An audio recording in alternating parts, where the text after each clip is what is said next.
and to approach it with hesitation and to see it as something that we need to just survive and endure rather than something to really embody and experience.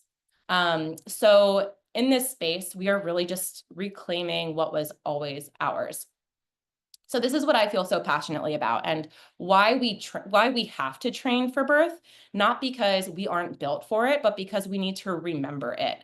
And I often hear women say, women have been, giving birth for thousands of years. Like, why should I have to train for it?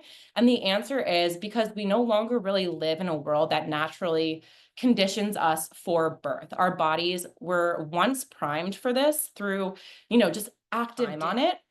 But the problem is that most of us carry too much tension in the pelvic floor.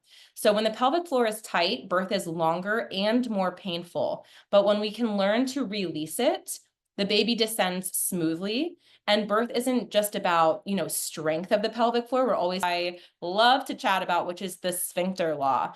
So let's talk about fear first, because what this all boils down to at the end of the day, even beyond like the physical body work that we just talked about, whatever's happening in your mind during birth is going to directly influence what happens in your body.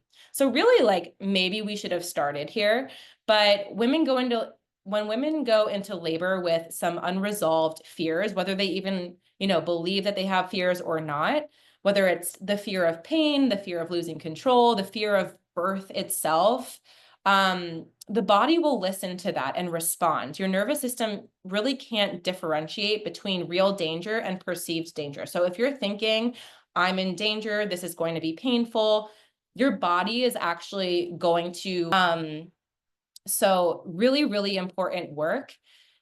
And yeah, I think that that's usually very underestimated, truly.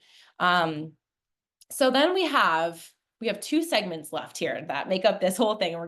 We're getting close here on time. So these are a little bit shorter, which is great, but we have this shift in consciousness and brainwave states. And so birth is truly one of the most profound altered states of consciousness that the human body experiences.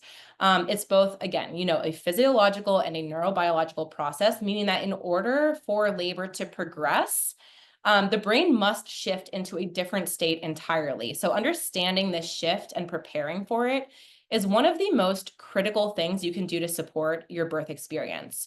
And I keep saying that these are all critical things to support your experience, but no, this is why we're simulating with the wave work and we marry them all together. So we'll get there.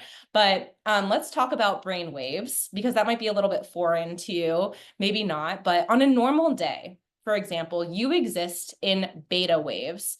And what that means is that this is your thinking, your problem solving, your logical state. And this is where most of us live in the modern world. But during labor, the body needs to shift out of this high alert since the beginning of time.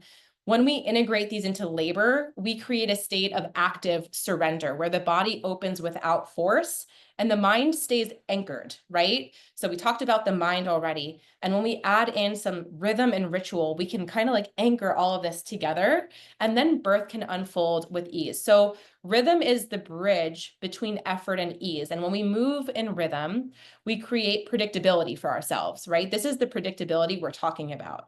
So when we have predictability, that creates safety. We're not talking about the predictability of like, this is exactly how my labor is going to unfold hour by hour, minute by minute. Because when my clients start to get into the like, oh my gosh, I only dilated 1 centimeter in the last 2 hours, I'm like, we've already gone somewhere else. Like, we need to come back into the predictability of what we know is going to happen, that you're going to have another wave and that's going to happen. And the more we can anchor into that with rhythm, the more ease that's going to occur. And then the more we can open.